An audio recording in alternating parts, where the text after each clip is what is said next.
Hi, I'm Rev Myron. I'm a minister through Pathways of Light, and I've been a Course in Miracles student for 40 years. I'm going through the lessons this year, as I have in the past, asking Jesus for clarity, and then I write from that clarity, and that's what I'm sharing with you today. So let's get started. The lesson for today is 268. Let all things be exactly as they are. Let me not be your critic, Lord, today and judge against you. Let me not attempt to interfere with your creation and distort it into sickly forms. Let me be willing to withdraw my wishes from its unity and thus to let it be as you created it. For thus will I be able to recognize myself as you created me. In love was I created, and in love will I remain forever. What can frighten me when I let all things be exactly as they are? Let not our sight be blasphemous today, nor let our ears attend to lying tongues. Our only reality is free of pain. Our only reality is free of loss. Our only reality is wholly safe. And it is only this we seek today. So I will not let my personal wishes interfere with creation. And here's one way I practice letting things be exactly as they are. I recognize that what I see reflects the thoughts and beliefs in my mind. I remember that Jesus says this: it is because the thoughts you think appear as images that you do not recognize them as nothing. You think them, and so you think you see them. This is how your seeing was made. This is a function you had given your body's eyes. It is not seeing. It is image making. It takes the place of seeing, replacing vision with illusions. And he also says this: there are no idle thoughts. All thinking produces form at some level. These ideas, as well as others along the same line that Jesus shares with us in the Course, explain that my thoughts matter very much. The thoughts that are not true can make a whole world. So even though they make nothing real, what they make is real to the maker. So they are not without power. This is why I want to be careful about the thoughts I think. I want to be careful of the form that they are producing. So here's an example of thoughts taking form. And from lesson 187, he says, the thought of sacrifice gives rise to all the forms that suffering appears to take. This is an example of a thought that I don't want to take form in my life. So for instance, today I'm going to my daughter's house to give her a break from my granddaughter. I'm happy to spend time with my granddaughter and happy to help my granddaughter. But I have some things I could be doing instead. This can lead to a feeling of sacrifice, so that instead of feeling good about the visit, I start to resent it. The effect will be that I don't enjoy myself. The form will symbolize a belief in victimhood and that I am unfairly treated. It will also be that I have strengthened my belief in sacrifice and will produce more experiences of sacrifice in my life. Or I can let things be as they are. When I notice these kinds of thoughts, I choose again. Very quickly, I instruct my mind that I'm not interested in sacrifice and suffering. I decide instead that I am looking forward to this visit, and I smile and let the truth of that wash over me. I relax about the other things I could be doing and what I thought I should be doing, and trust that everything will get done in perfect timing. In making this choice, I'm letting all things be as they are. I'm letting God's will that I be happy and peaceful be done. I'm not fighting him about this, insisting that sacrifice is real and unavoidable, that somehow the feeling of sacrifice is forced on me by others, and thus others can decide if I'm happy or not. In so doing, I am relaxing the personal will and letting it fall away in exchange for my true will, which is one with the will of God. I can do this with all negative thoughts that I notice. It's easy, and it's worth the small effort it takes, both for me and the sonship. We are encouraged to place our attention on only what is true. One time I was anemic from blood loss that happened after a procedure. While the symptoms were still present, I had the opportunity to notice my reactions. The following is an entry in my journal about this. For a while, I was unconcerned. I understood the problem and I chose to make the best of it. I used the time to rest and practice meditation and contemplation. When I seemed to be taking excessive time to recover, I began to notice that something else was wrong. At that point, my attention had gone to the body and I no longer felt safe. Again, I decided to use the situation as an opportunity to look at that tendency in myself and let it go. So then my mind was focused on the truth again. While worried about the body, I felt like the body. That is, I identified with the body and therefore I was prone to fear. When I changed my mind, I remembered that I'm not the body and that what I am cannot be endangered. As long as my mind was focused on the truth, I just let the truth be, and I was fine. When I worried about the body, I was not letting things be as they were, and in my worry, I suffered. The following are ways that I learned not to interfere with God. These are entries from my daily lesson journals. This was one in 2015.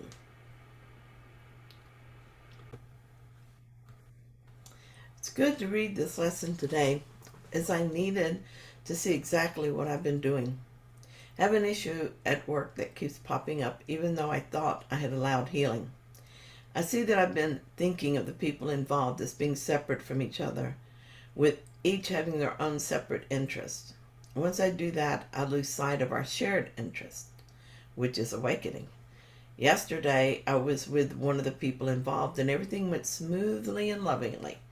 A few hours later, I was driving alone and suddenly realized that the ego was trying to make a case for going back into fear, and this was despite the success of the meeting.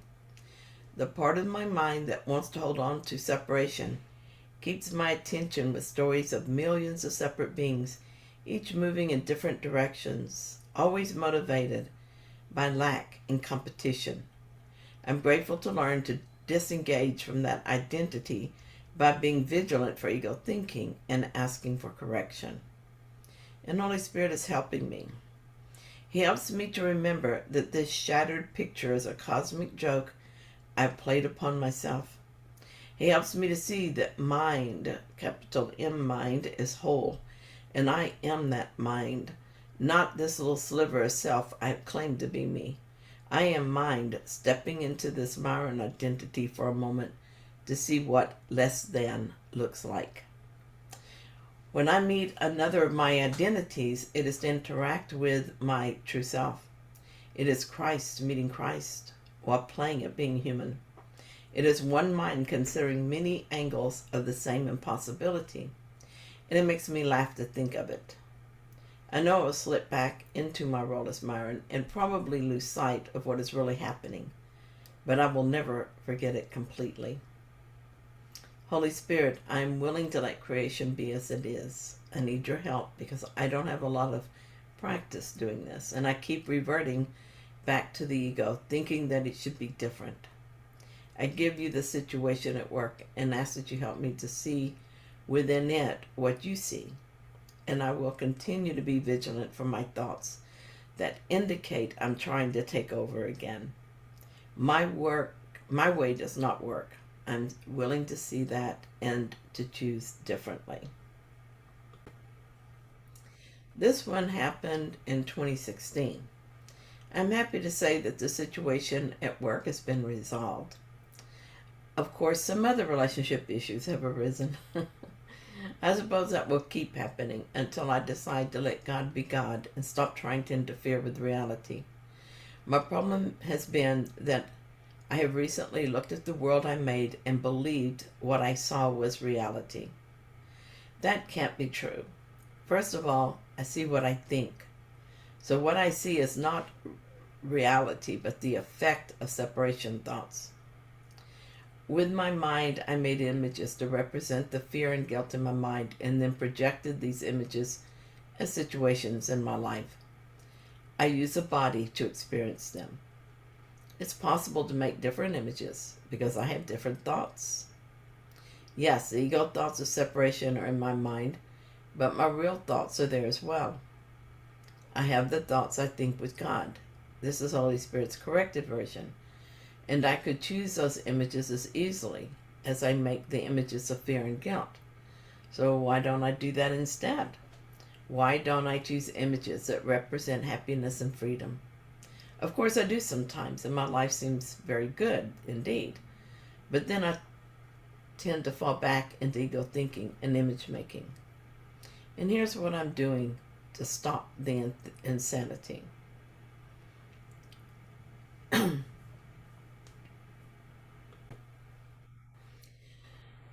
I notice fear thoughts like I have when I think of my son, whose life has been filled with drama lately, and I notice how afraid I am for him.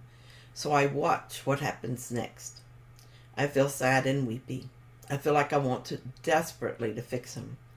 It seems I need him to be happy so I can be happy. I want to shake him and make him be somewhere different in his journey, a happier place. I become angry with him and then feel guilty and worse than ever.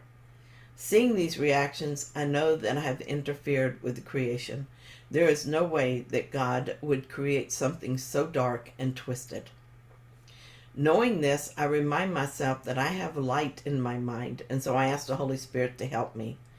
I ask that He remove the dark thoughts from my mind so that I can become aware of the joyful, loving thoughts. It feels like a real battle going on in my mind at times. It feels impossible at times. And yet I know this can't be true. We are not weak and helpless.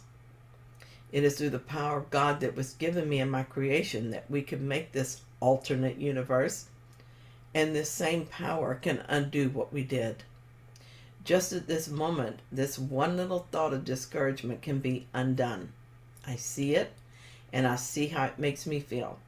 I can decide I want to be happy instead, and I allow the miracle to occur. This is how it's done. Each one of us looking at the effects of wrong-minded thinking and making new decisions and allowing the miracle to transform our world. This is a way we can stop interfering with creation. We choose the true thoughts instead of the ego thoughts. Simple as that. When it feels hard, we realize that we have been distracted by the story and by the fear, and that this changes nothing in reality. True thoughts remain true and available to us. It's just a matter of vigilance and practice. And now it's different. Over time, I have learned not to interfere with God. And when I become tempted to do so, I notice and choose again. Just yesterday, I had that opportunity. My son is staying with me for a while, and mostly it's a joy to have this time with him. But again, his life is filled with drama. Here is how it's different for me, though. Yesterday, things didn't go as expected for him, and he felt dejected. I thought that I hoped he would get settled somewhere else so I could return to my normal, peaceful existence. Of course, right away I saw the fallacy of this. Would God have created a world where I was a victim of my son's moodiness? I laughed at this silly idea and I let it go. I'm happy because I decide on happiness, not because my son is happy, and he cannot be the cause of my unhappiness. I will not act as if someone outside me can affect how I feel. The uncomfortable feelings fell away after forgiving the idea that it could be true, and peace was restored in my mind just as God intended. So thank you so much for joining me in this lesson. If you found it helpful, then please like it, and if you haven't yet, please subscribe. And thanks to all of you who show up every day and watch these videos, share these lessons with me. And I'll be back tomorrow with another lesson.